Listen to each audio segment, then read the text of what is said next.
Amém. Você já decorou esse título, né? Hábitos, depois vem o quê?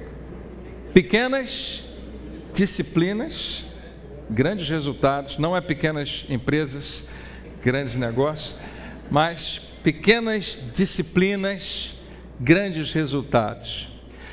Se você já obteve grandes resultados na sua vida, com certeza tem a ver com pequenas disciplinas, com decisões pequenas. Talvez você não tenha percebido, talvez você tenha tido a ilusão que foi uma grande, boa ideia, mas na verdade foi uma disposição no seu coração de permanecer firme em pequenas coisas.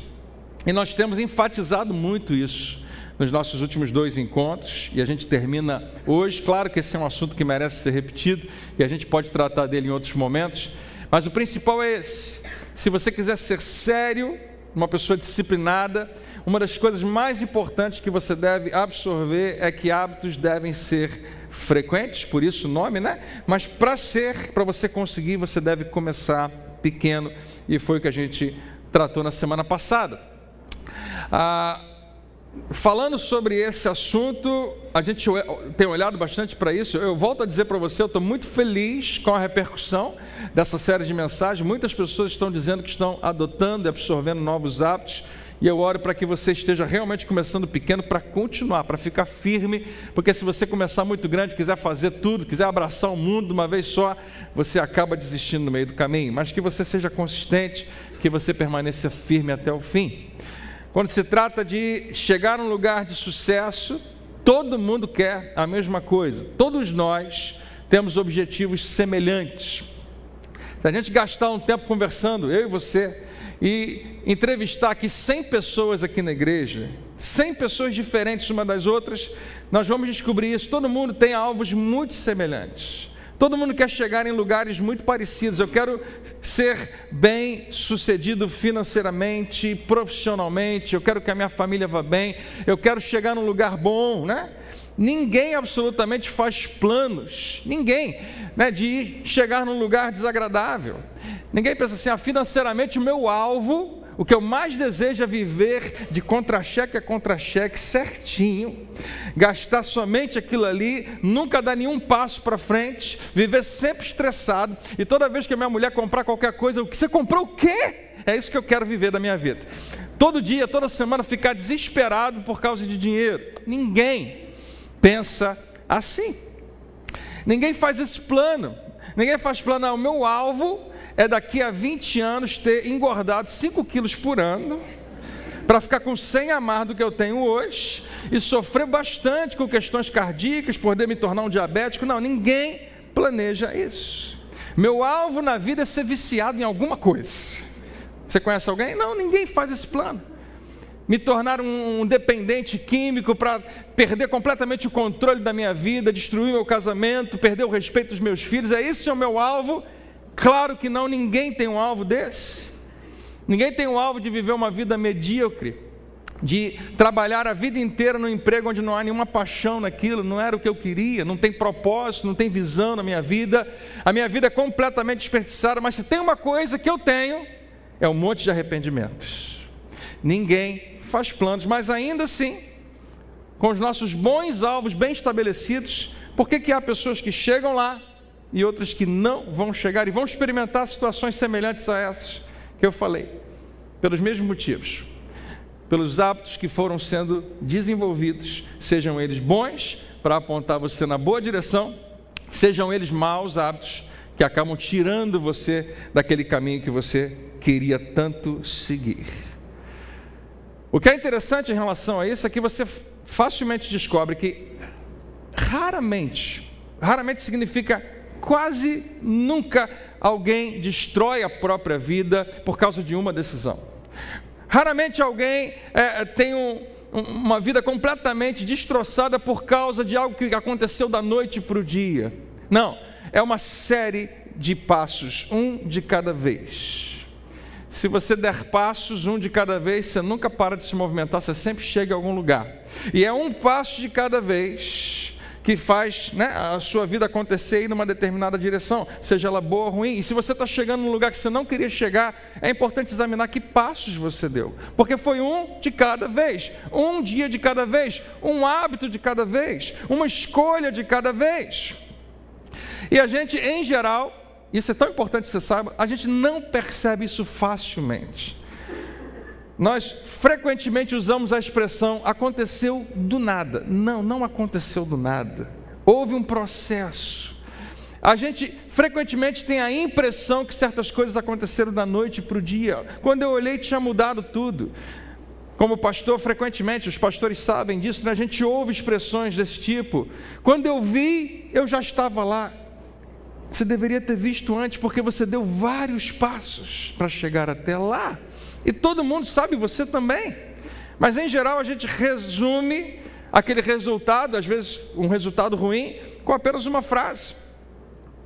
A gente identifica uma situação desagradável, uma pessoa que sofreu ou morreu, a gente fala, não, foi essa pessoa que sofreu, ela lutou contra a obesidade, tentou tratar o coração, mas não conseguiu, acabou morrendo por causa de um ataque cardíaco. Essa pessoa, ela caiu em adultério e eles decidiram 2 anos depois se separar. E a gente resume tudo numa frase só. Fulano não era muito responsável, chegava atrasado, acabou sendo mandado embora. E a gente pensa que tudo se resume numa frase só, mas existe todo um longo processo de hábitos, de decisões, de escolhas diárias. Quem está entendendo até aqui, diga amém. E ainda assim, na Bíblia, na Palavra de Deus, você vai encontrar várias vezes essas expressões onde uma frase só resume um acontecimento imenso, né? Quando a Bíblia fala, por exemplo, dos reis de Israel e dos reis de Judá, lá, fulano fez o que era bom perante o Senhor e viveu tanto tempo e reinou tanto tempo, fulano fez o que era mal perante o Senhor, e numa frase é resumida uma vida inteira. E muitas vezes na Bíblia você vai encontrar uma frase que define o momento determinante onde tudo começou. E é muito interessante olhar para isso, porque na nossa vida a gente também consegue identificar aquele momento onde ele não foi o problema, mas foi ali que começou o problema. E uma das mais interessantes para mim, que chama bastante a minha atenção e às vezes pode passar despercebido, aparece lá em Juízes, no capítulo 16. Quando conta a história de Sansão, e a partir daqui começa a contar a história da decadência de Sansão. Sansão é o cara na Bíblia que, se eu tivesse que dar um título para a história dele, seria o cara que tinha tudo para dar certo e deu errado.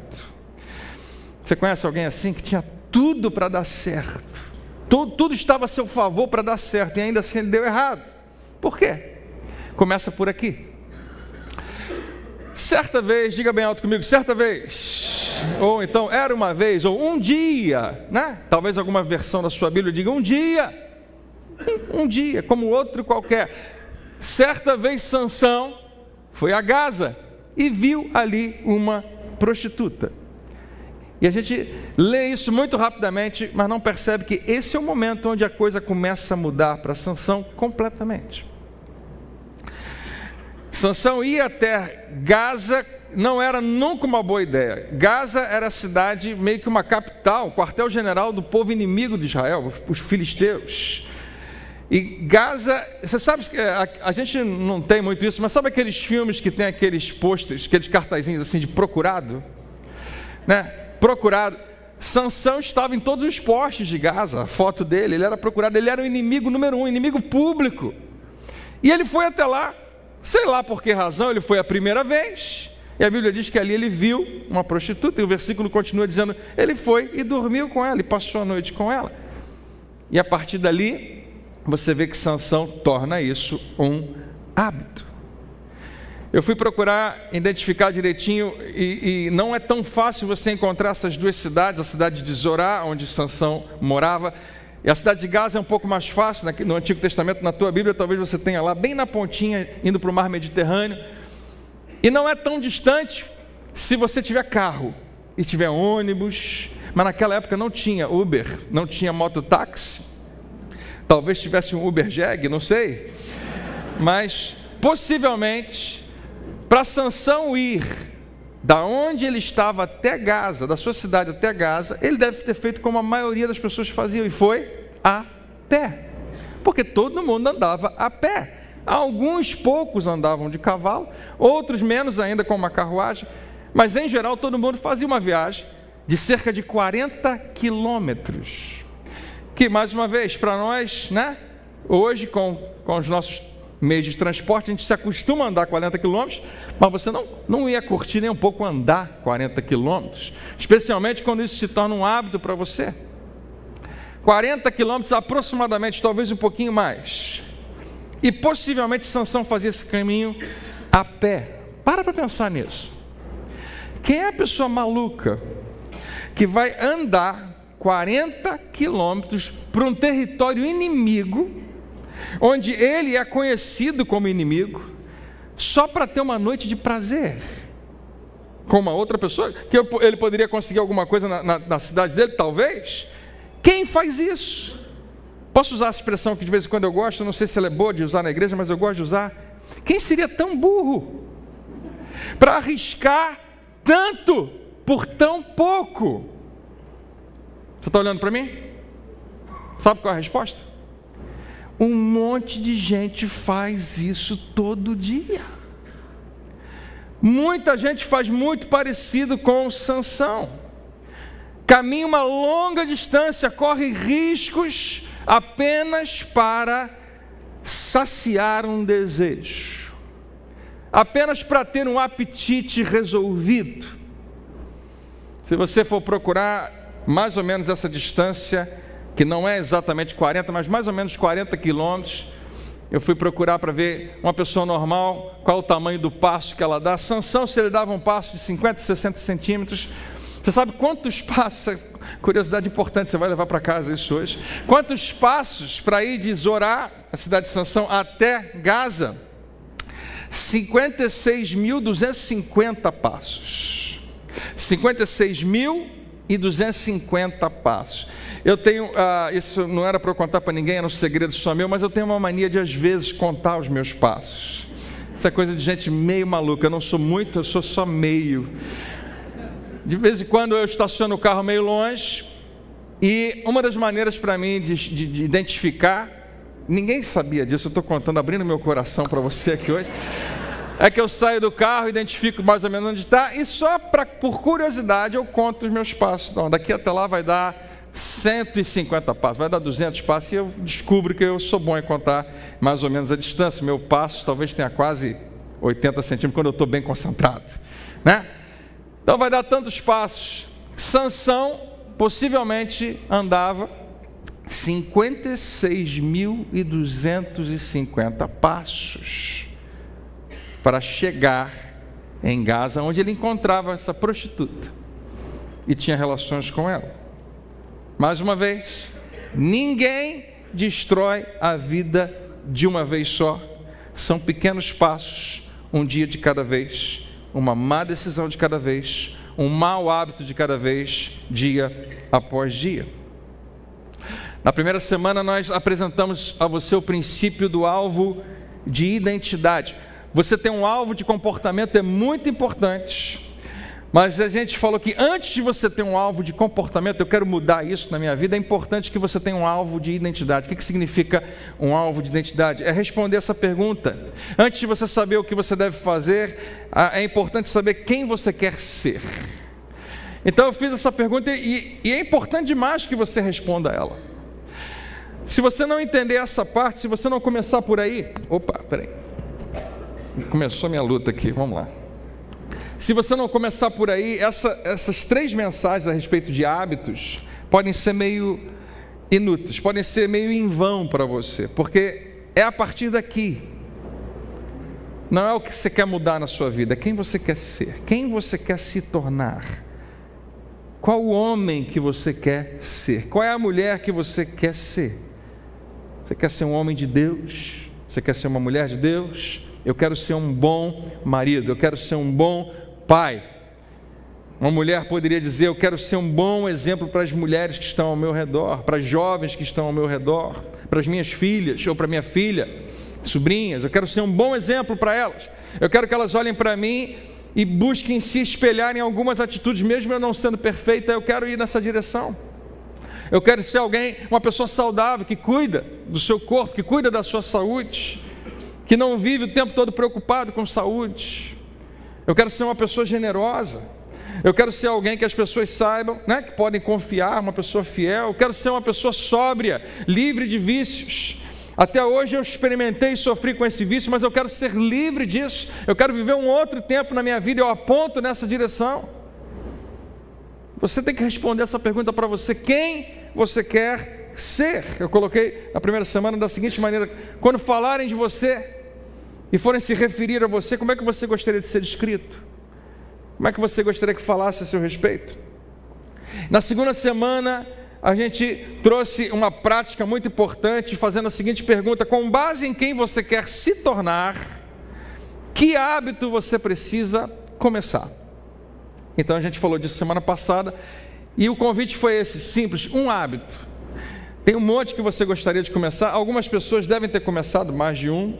É tentador, a gente não consegue. A gente começa no hábito disciplinar, isso ajuda a gente a fazer outros, legal. Mas você tem que focar em um e ser sério naquilo ali. Que hábito você quer e precisa começar com base na pessoa que você quer ser? Tem que ter a ver com isso.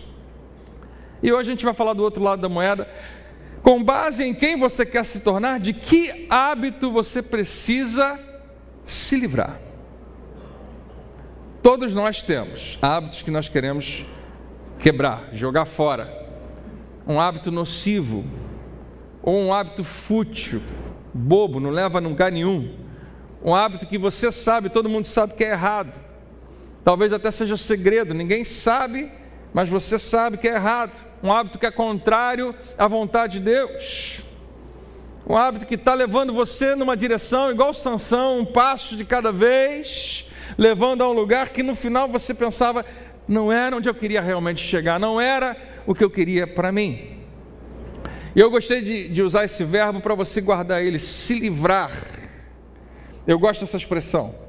Tem certas coisas que a gente tem que se livrar, se libertar delas.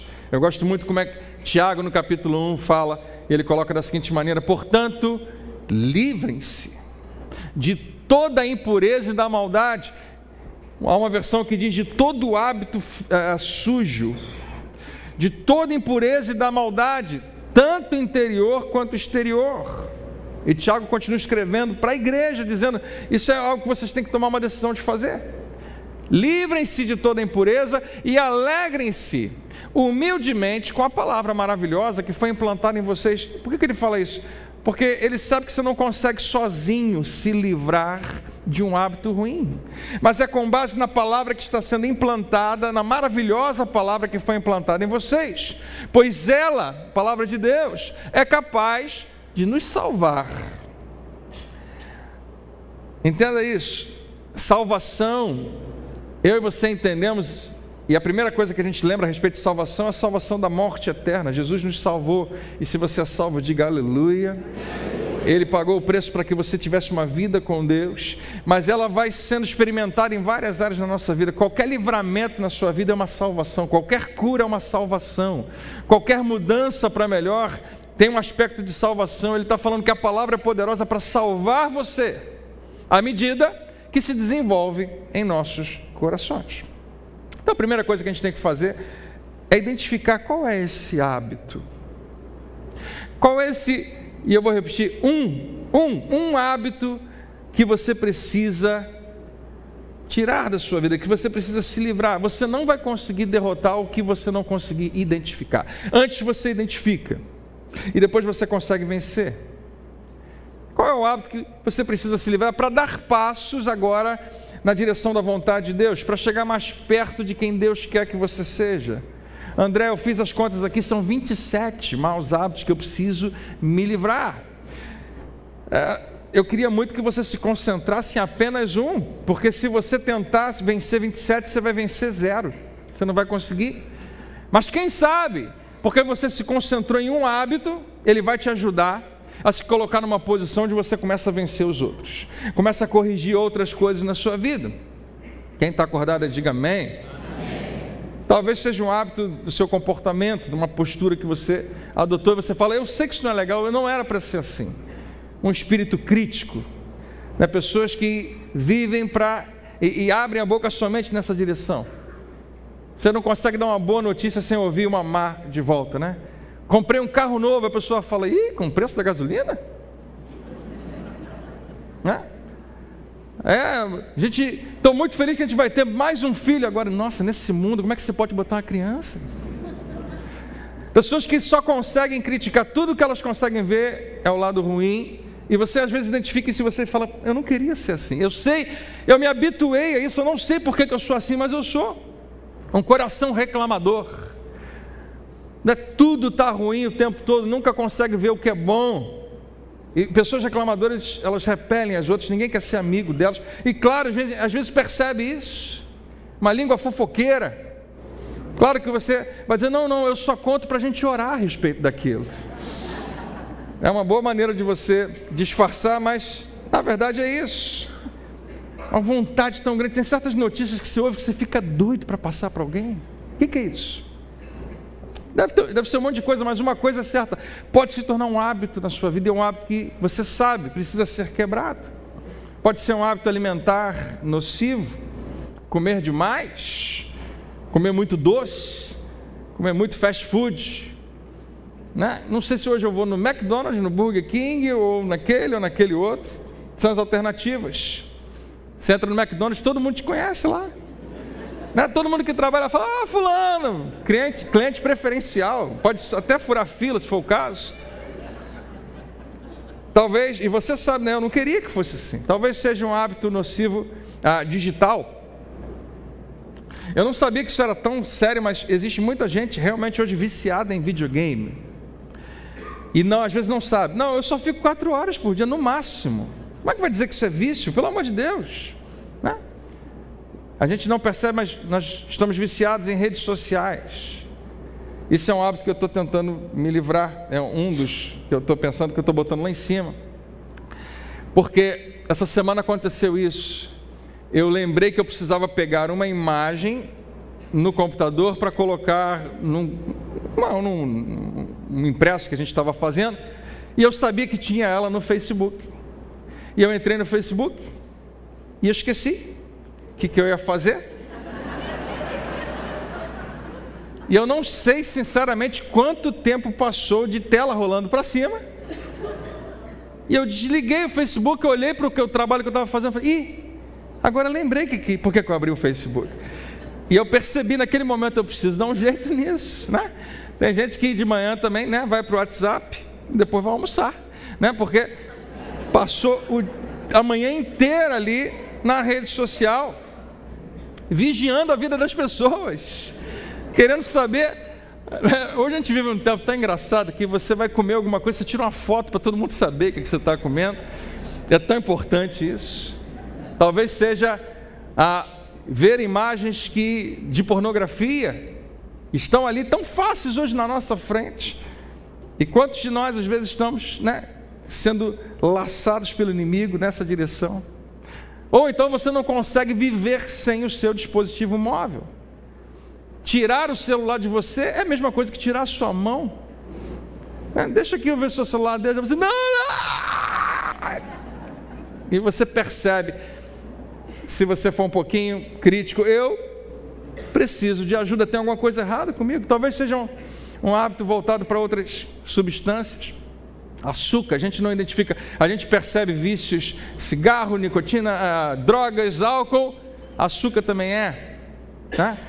E a gente não percebe, mas existe às vezes um vício, uma dependência na nicotina, remédio de tarja preta, né? Tem gente que não consegue mais se livrar, quer se livrar, mas não consegue, do álcool.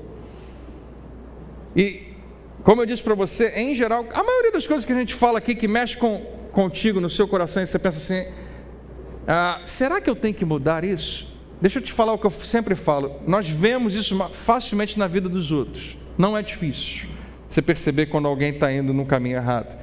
É muito difícil ver isso no espelho, é muito difícil ver em si mesmo. E a gente hoje tem que se tornar um pouco mais crítico, ou melhor, autocrítico. Eu falei semana passada, eu botei agora no telão para você guardar, porque eu acho que é uma boa submeter isso a você. Se 2 ou mais pessoas que amam você disseram que você tem um problema, há grande chance de você realmente ter um problema. Se alguém chega para você e fala, eu acho que você gasta muito tempo com isso, eu acho, né, que você está se tornando dependente disso, eu acho que você está, e mais alguém que te ama fala a mesma coisa, está na hora de você, né, de subir a sua antena e você perceber, tem alguma coisa realmente errada. É gente que ama você, então é gente que quer ajudar você. Alguém diz amém? A questão é que, diferente completamente dos nossos bons hábitos, maus hábitos têm uma estrutura diferente. Os nossos bons hábitos, você já deve ter percebido isso, eles seguem algumas propriedades, e as mais importantes são essas daqui. Bons hábitos, você começa com uma certa dificuldade. Na verdade, começar não é tão difícil, mas aquele primeiro momento de você manter aquilo é um desafio muito grande. Suponha que algumas pessoas aqui decidiram que vão caminhar de manhã cedo, ou que vão correr de manhã cedo. Estão acordando mais cedo do que nunca, e estão animados, eu sou corredor, né? Não, eu sou atleta, eu vou andar, e bota aquela roupa no primeiro dia de ginástica, bota tênis, bota meia, sai, e o estômago não está funcionando como você gostaria que estivesse de manhã cedo, mas você vai, sai na rua, beleza, está caminhando, volta para casa todo feliz, no dia seguinte você acorda, tem uma coisa errada, eu não estou com o mesmo pique que eu estava ontem, né? E começar muitas vezes é difícil.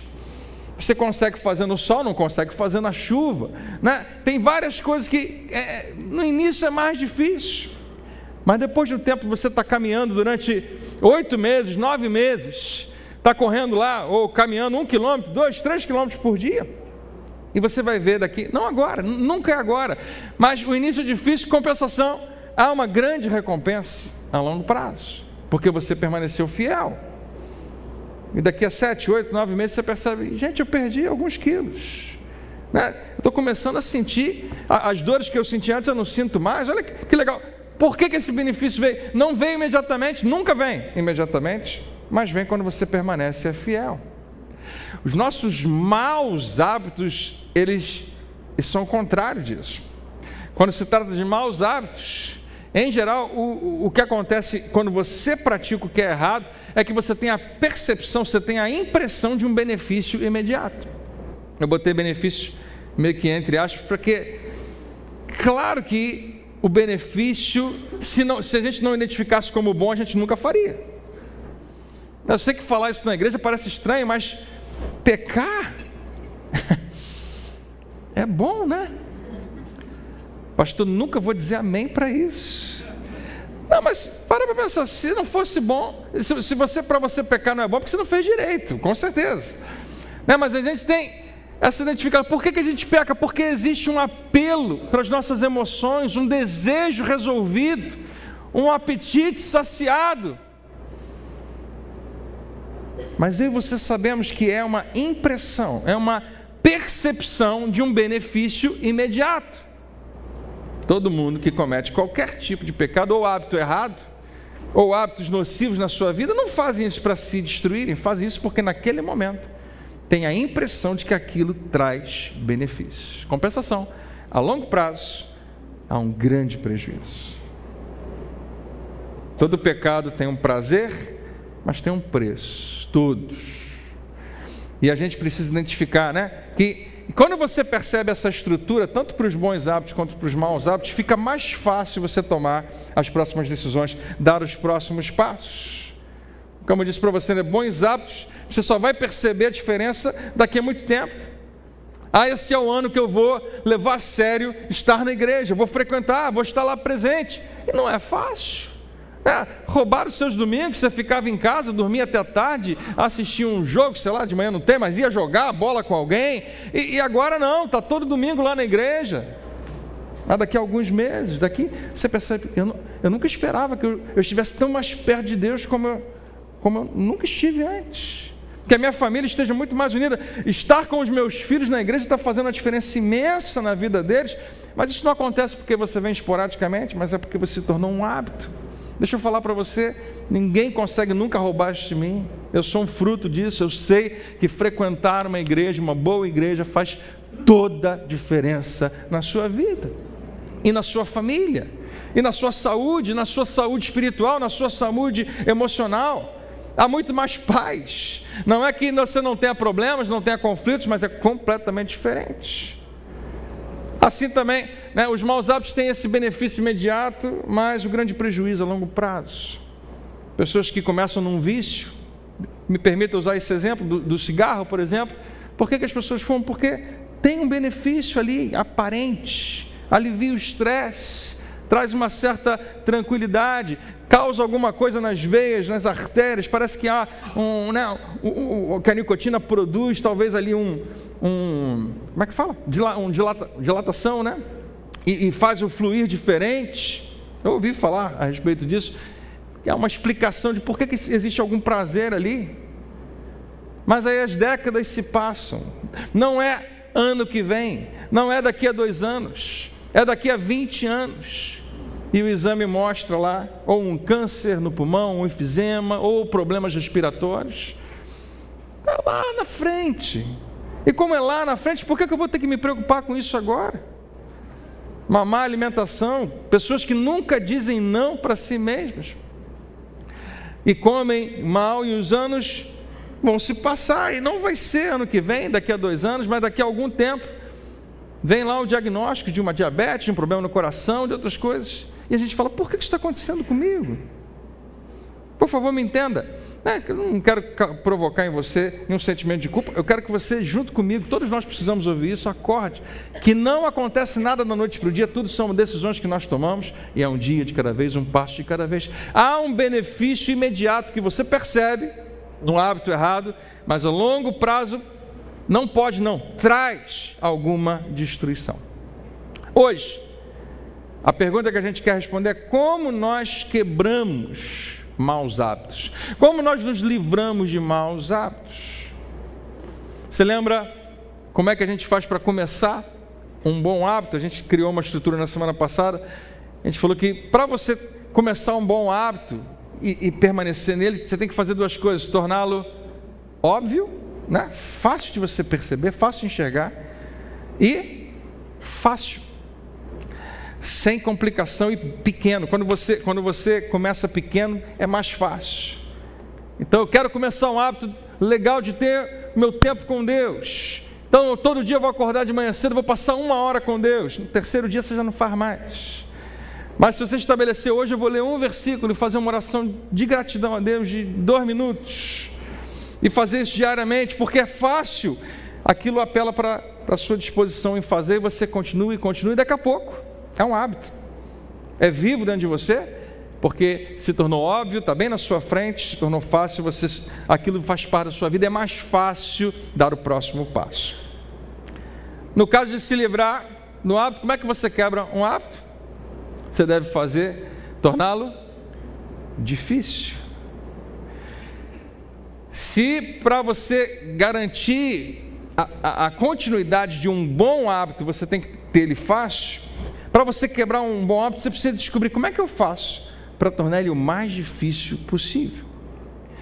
Porque, queridos, você tem uma força de vontade, sim, tanto para ir malhar na academia, ir correr no calçadão, se alimentar, só que a sua força de vontade é limitada, assim como a sua energia é limitada, porque quando você fica lutando contra certas coisas durante um determinado tempo, é natural que você se canse de lutar. Todo mundo experimenta isso, porque nós somos limitados nesse sentido, né?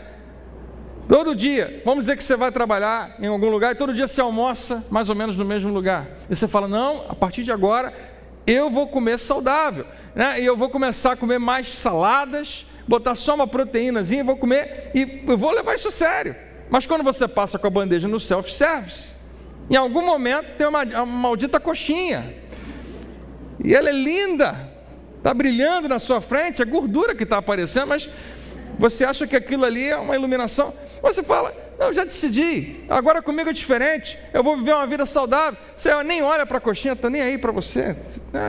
Pega o resto, pega a salada, pega um filé de frango lá, come feliz. É um novo tempo na minha vida. Só que você vai lá no dia seguinte e passa pela coxinha e fala, Senhor, obrigado por essa coxinha que eu não vou comer, está aí, e eu continuo. E passa no outro dia no self-service, está lá, pega o seu prato, já não é mais a mesma coisa, você passa pela coxinha e agora você toca nela.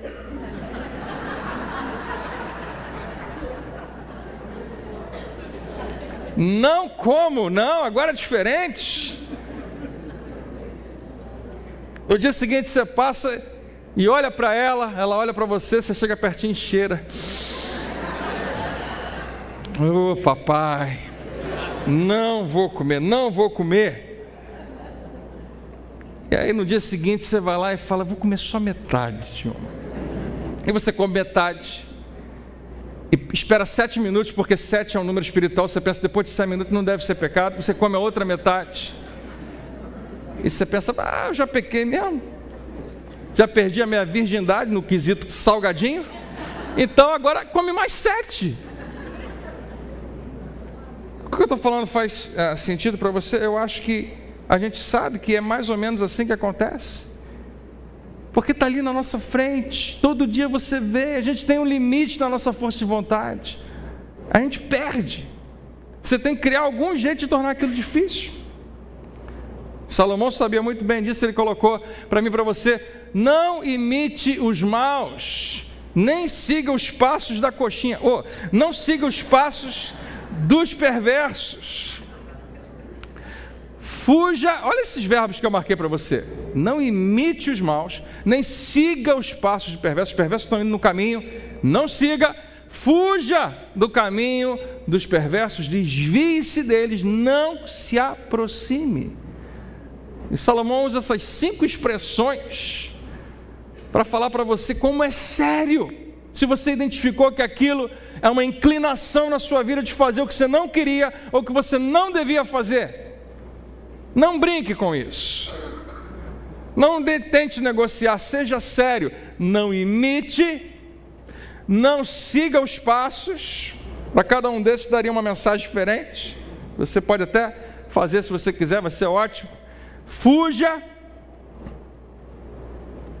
Parece um pouco exagerado. O pastor está falando de comida, de coxinha. Mas a Bíblia fala de pequenos começos, de ser fiel no pouco. A gente se dá muito mal no final, porque começou aqui no pouco. Desvie-se. Chegou a hora de fazer uma curva. Sair desse caminho. Não se aproxime. 5 simples maneiras de tornar o máximo difícil entrar por aquele caminho. Você tem a responsabilidade, você, e ninguém mais pode fazer isso por você, de tornar aquele mau hábito o mais difícil possível. Você lembra que a gente falou na semana passada do ciclo do hábito? Que a gente tem sempre um gatilho, alguma coisa que desencadeia todo o processo. Algo que você viu, algo que você sentiu, um lugar que você foi, seja o que for, ele provoca um desejo natural. A gente às vezes nem identifica, mas o desejo está lá, e é o desejo que vai provocar a resposta, que é a ação. É o mau hábito em si, é aquela resposta que traz alguma recompensa, que traz alguma sensação boa. O que a gente quer fazer se você quiser eliminar um mau hábito? Nós precisamos ir lá na raiz e eliminar o gatilho. Se você conseguir eliminar o gatilho, naturalmente você vai eliminando o restante. Você perde o desejo. Na verdade, sem o gatilho, o desejo perde completamente a força dele. E você consegue interromper toda aquela ação. Então é para onde a gente tem que olhar. Então, antes de você voltar para casa hoje, eu queria olhar junto com você para o que é um gatilho na sua vida. Por que está desencadeando o mau hábito? É ali que você tem que olhar, é para lá que você tem que colocar todo o seu esforço. E pensar a respeito disso, se você quiser. Se você achar que é uma boa ideia, eu quero mudar isso na minha vida, não é isso que eu quero ser, não é isso que eu quero me tornar, não é nessa direção que eu quero seguir. Então você tem que ser sério em relação a esse impulso, a esse gatilho, o que está começando. Existem talvez muito mais do que 5, talvez várias coisas que são gatilhos na nossa vida, que formam hábitos e que trazem aqueles hábitos de maneira permanente na nossa vida. Mas alguém identificou 5 mais importantes. Na verdade, 5 categorias importantes de gatilhos. E são elas os lugares, os momentos, o humor, as situações e as pessoas.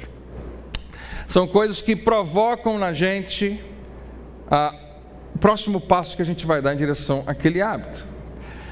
Então, falando especificamente, a gente vai falar rapidamente sobre eles. Eu vou colocar lugares e momentos na mesma classe, porque possivelmente, se você tem um mau hábito, possivelmente existe o mesmo lugar e o mesmo momento onde esse hábito acontece. Em geral, é no mesmo lugar e na mesma hora.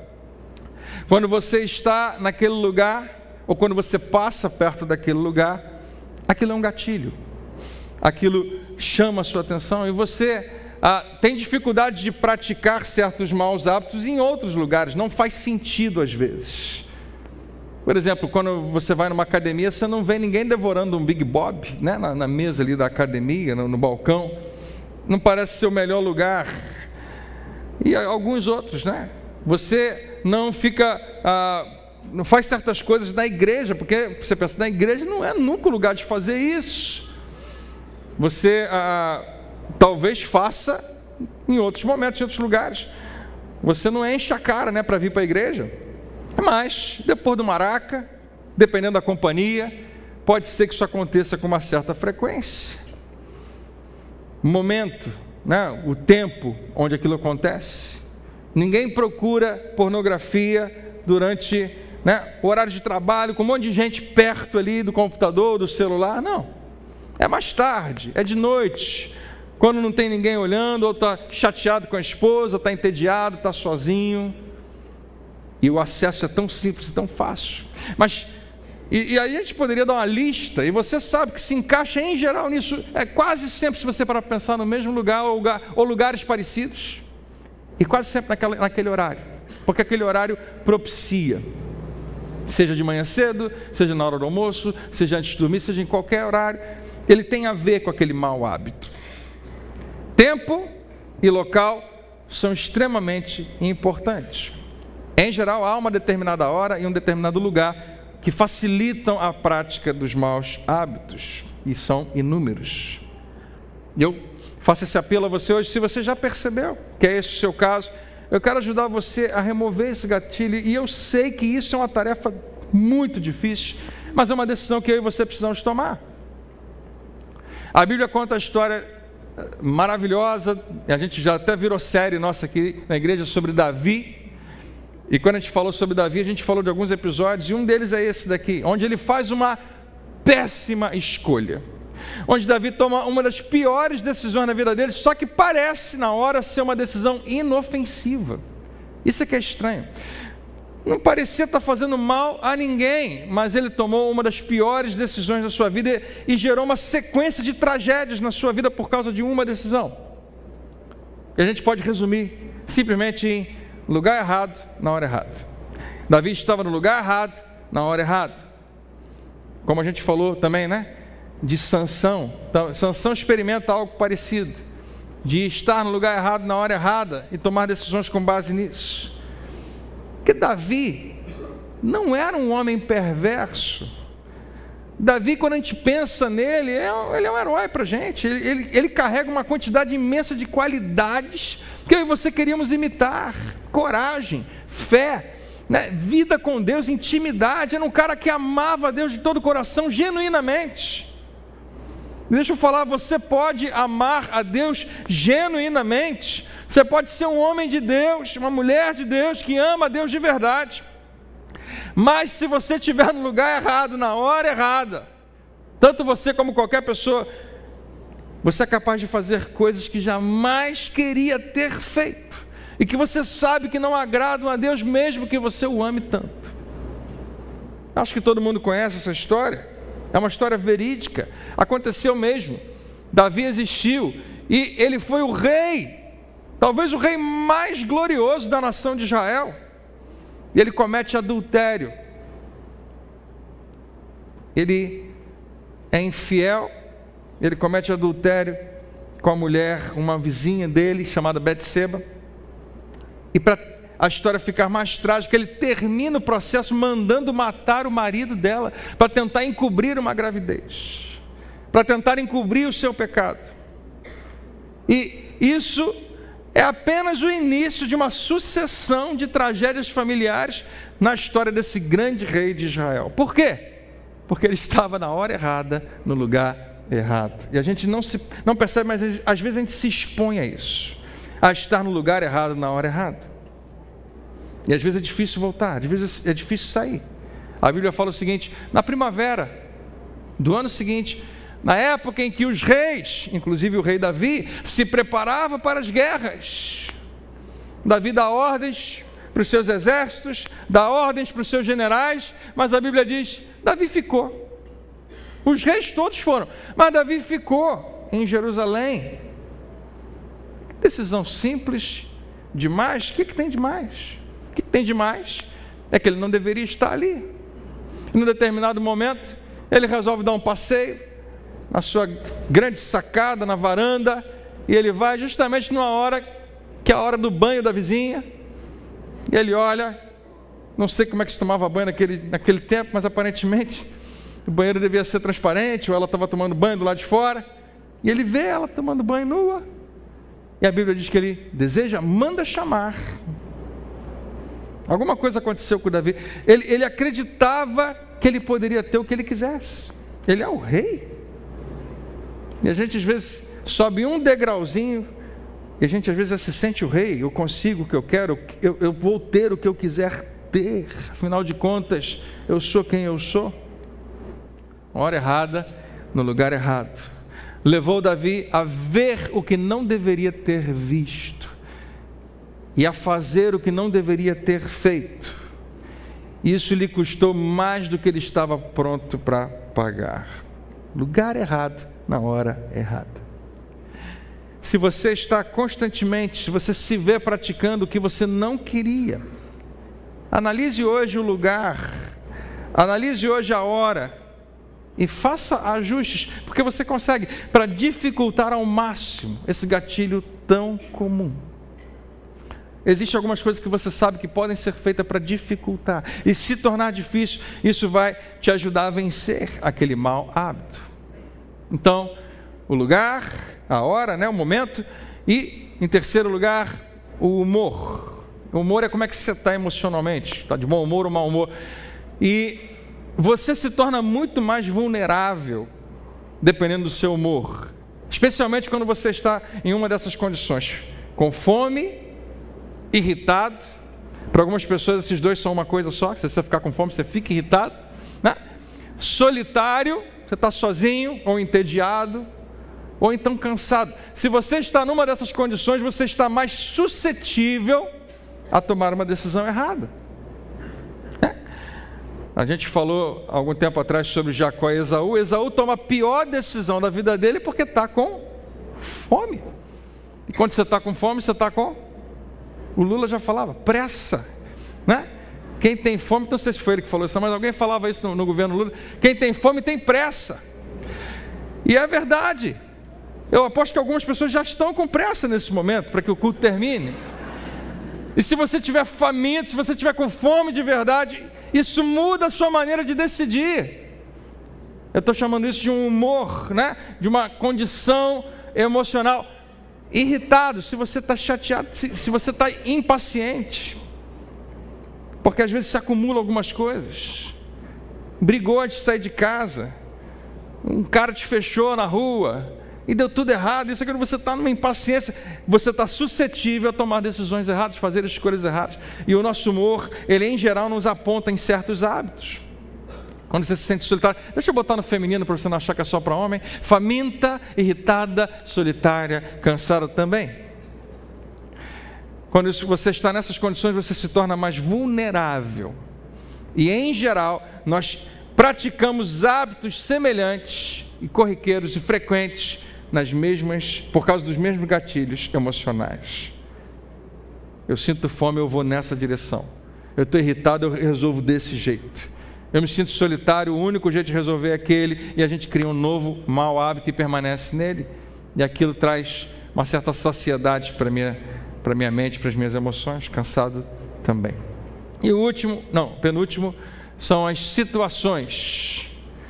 E eu botei situação, não era a melhor palavra, mas na verdade são aquelas situações rotineiras em certos momentos do seu dia a dia.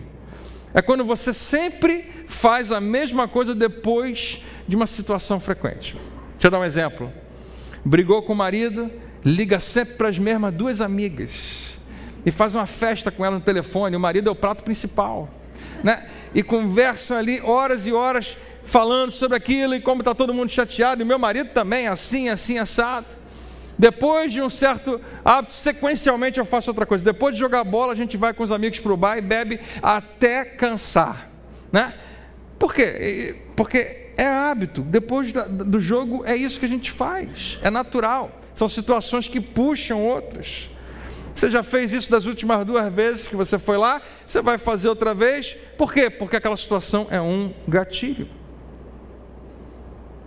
Alguém já falava, né? Você se deu bem numa situação, vamos beber para comemorar. Se deu mal, vamos beber para esquecer.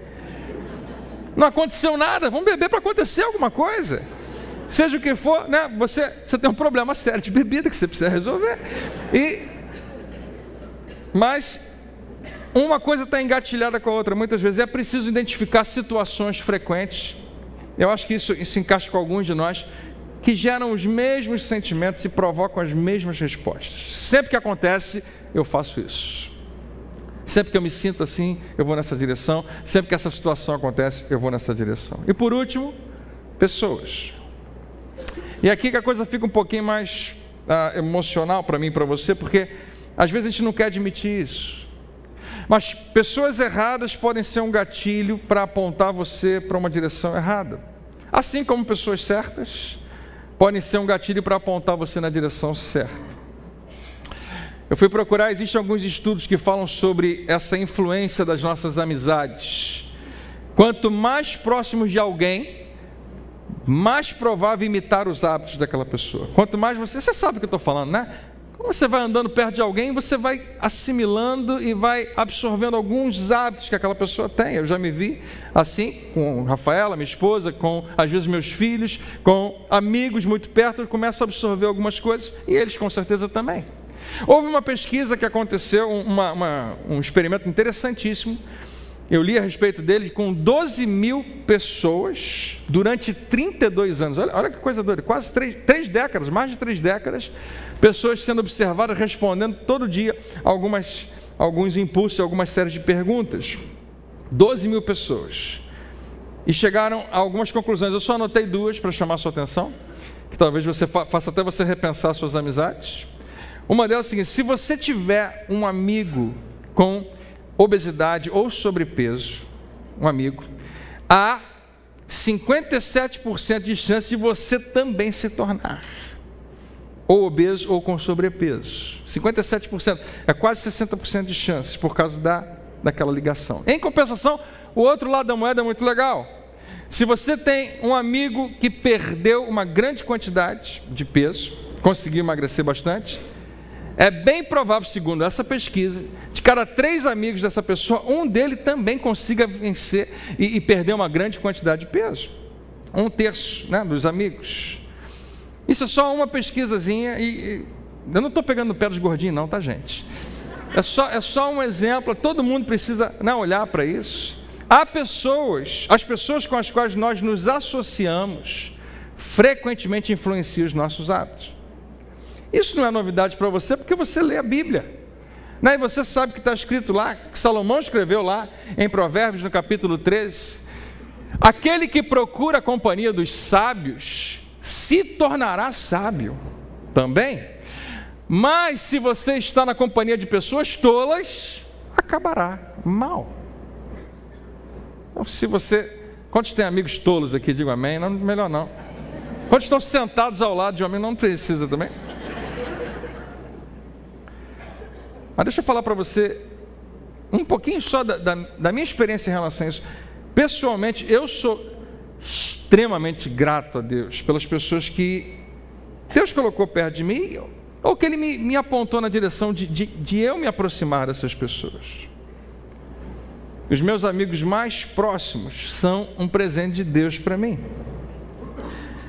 Os meus amigos mais próximos têm muitas coisas em comum comigo, e é natural que isso aconteça. Eles amam a Deus, Jesus, eles amam a Jesus, eles amam a igreja. Os meus amigos mais próximos, eles frequentam a igreja, eles buscam cuidar da saúde, comer direito, fazer algum tipo de exercício. Eles sabem que é importante investir no casamento.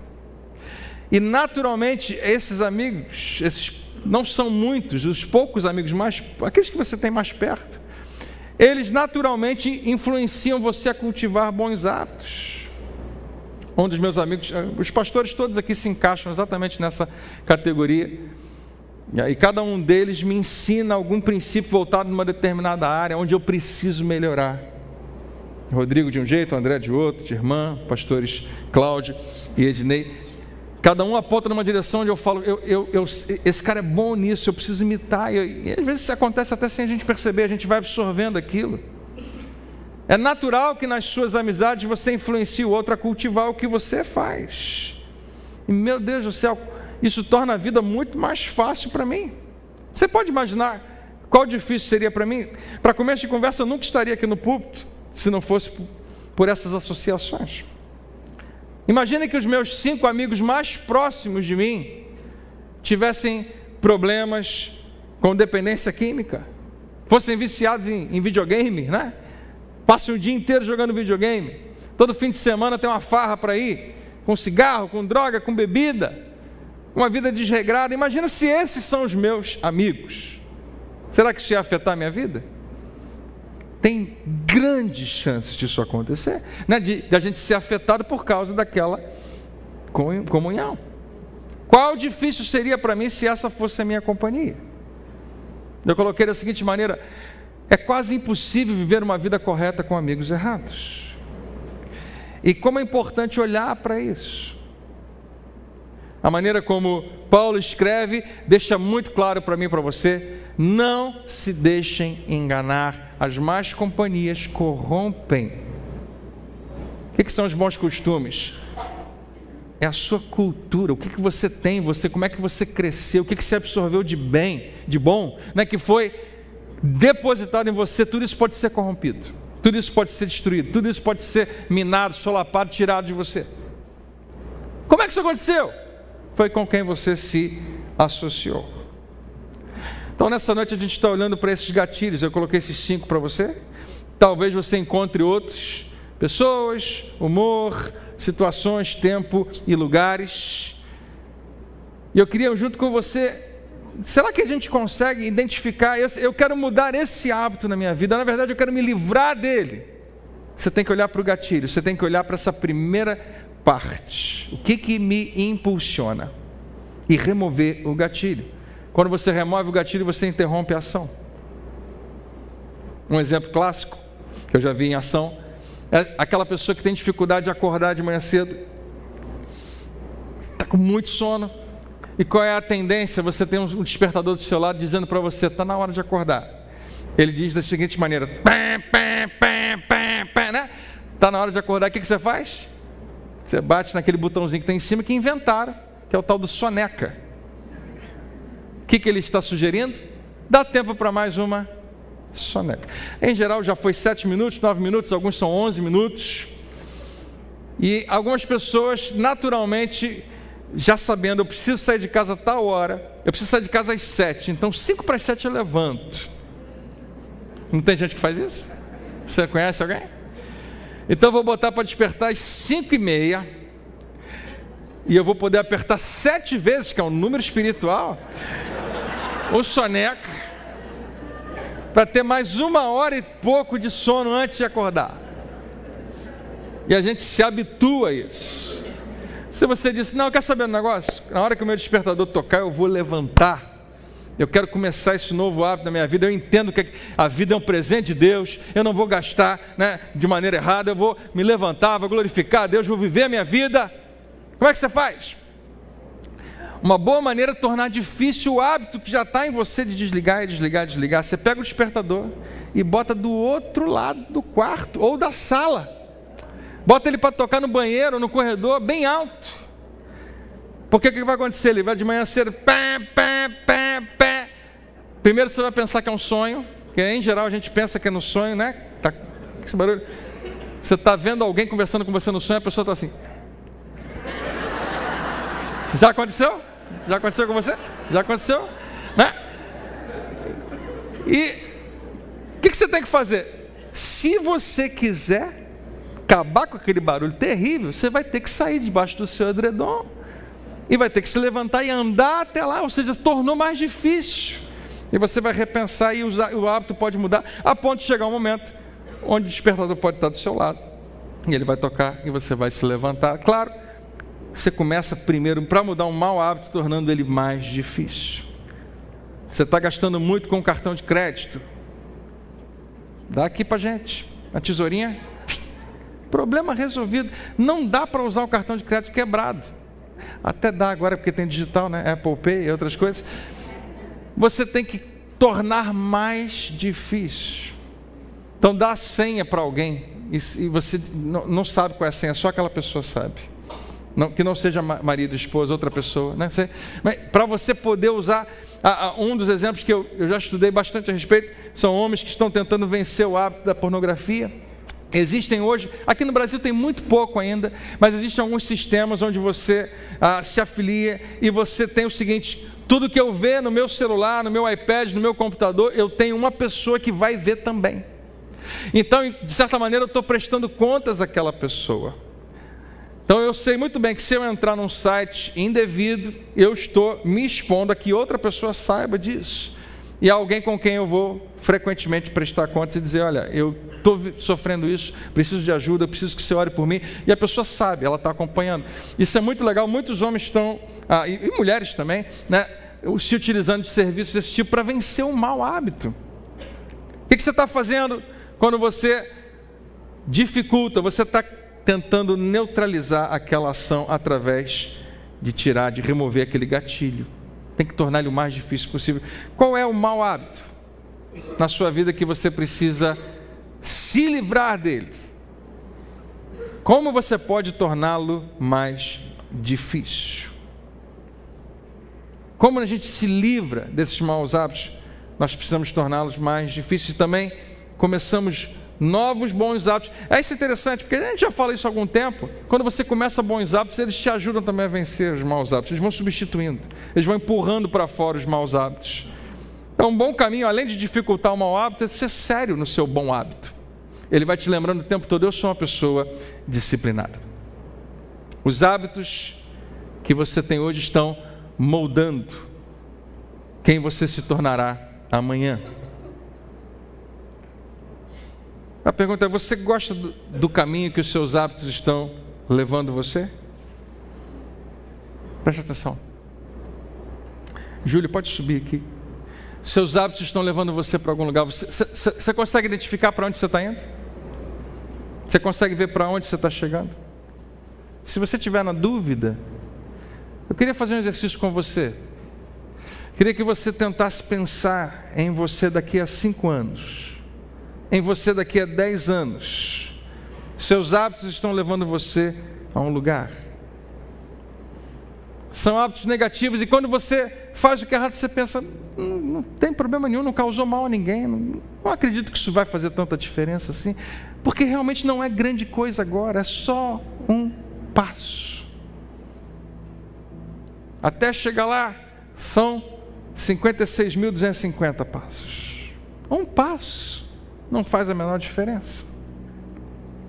Mas daqui a 5 anos, daqui a 10 anos, você sabe o que você vai dizer? Eu não fazia ideia do quanto que isso ia me custar. Eu não imaginava, eu não sabia que eu ia perder tanto. Eu já ouvi algumas pessoas usando exatamente essa frase. Eu daria tudo, eu faria qualquer coisa para poder voltar no tempo e fazer diferente. Eu não podia imaginar que eu ia perder minha família, que eu ia perder a minha casa, que eu ia perder o meu nome, que eu ia me perder de mim mesmo. E não se engane, não foi do nada, não foi de repente, não foi da noite para o dia, foi um hábito, um dia de cada vez. É muito triste, mas acontece todo dia. Essas pessoas que já estão lá, depois dos 5 anos, depois dos 10 anos, depois dos 20 anos, e carregam tanto arrependimento, elas um dia estiveram exatamente onde eu e você estamos. Então, a minha pergunta para você é aquela que a gente tem exercitado, com base em quem você quer se tornar, quem você quer ser. Eu não quero isso para a minha vida, eu quero outra coisa. Quem você quer ser? Com base em quem você quer se tornar, de que hábito você precisa se livrar? Remova esse gatilho, seja sério. Em alguns casos, vá até o último nível. Eu sei que parece estranho que eu vou falar, porque, pastor, isso na igreja tem que falar? Tem que falar. Se você percebe que tem problemas com álcool, bebida, drogas, e você simplesmente acha que tem controle sobre aquilo, em alguns casos, chegou a hora de você procurar uma ajuda profissional. Talvez tenha chegado a hora de você procurar uma clínica de recuperação. Talvez tenha chegado a hora de você finalmente abrir isso para a sua família, mas buscar ajuda. Porque a vida não vai parar de acontecer, e daqui a 1 ano, 5 anos, 10 anos, você vai estar em outro lugar. E se você está olhando para isso e fala, eu sei exatamente qual é o hábito que eu tenho que me livrar, mas André, eu me sinto tão fraco. A Bíblia diz que quando nós somos fracos, Ele é forte, que o seu poder é aperfeiçoado na nossa vida quando nós somos fracos. Paulo disse assim, olha que legal essa versão de 1 Coríntios capítulo 10, verso 13. Ele fala assim, lembrem-se que as tentações que vocês têm de enfrentar são as mesmas que os outros enfrentam, porque você tem a ilusão de que é muito difícil para você, porque ninguém experimenta o que você experimenta.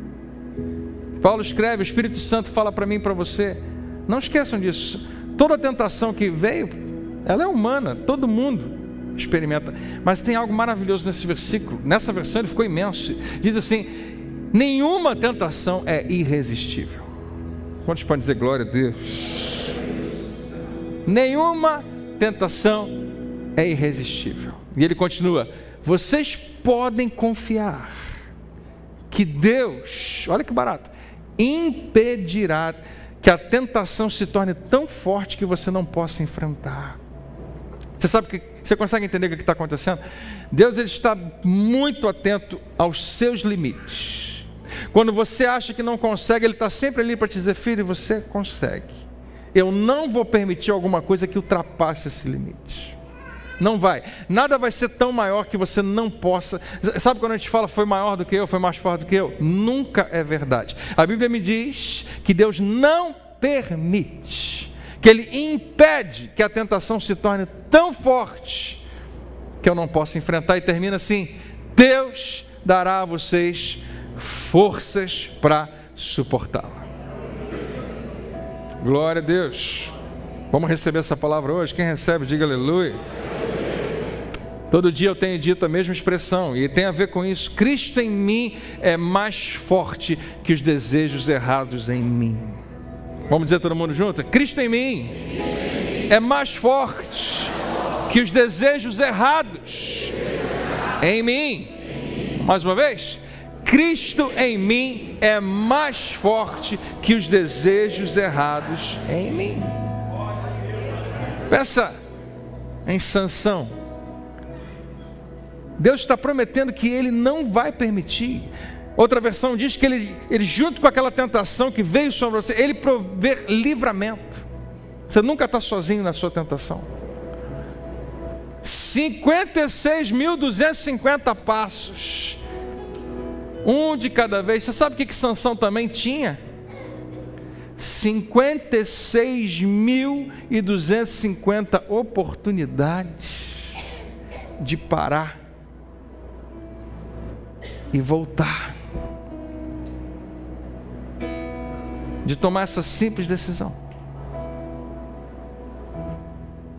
Todo dia você consegue. Quem você quer se tornar? E baseado em quem você quer se tornar, que hábito você precisa começar? E de que hábito você precisa se livrar? Eu queria que você lembrasse. Isso que a gente falou na semana passada, nunca subestime como Deus pode fazer algo grande através de um pequeno hábito seu. Eu gosto dessa passagem, é a última coisa que a gente vai botar aqui na tela, depois a gente vai orar. E eu vou pedir com muito carinho que quando a gente for orar, que você não saia. Eu prometo que a oração vai ser pequena, mas que você fique aqui dentro para a gente orar junto. Quando Jesus conta essa história, ele fala de fidelidade, mas Jesus faz questão de colocar que começa pequeno. Diz assim: o Senhor elogiou o servo, dizendo: muito bem. Como Deus gosta de recompensar fidelidade, o permanecer.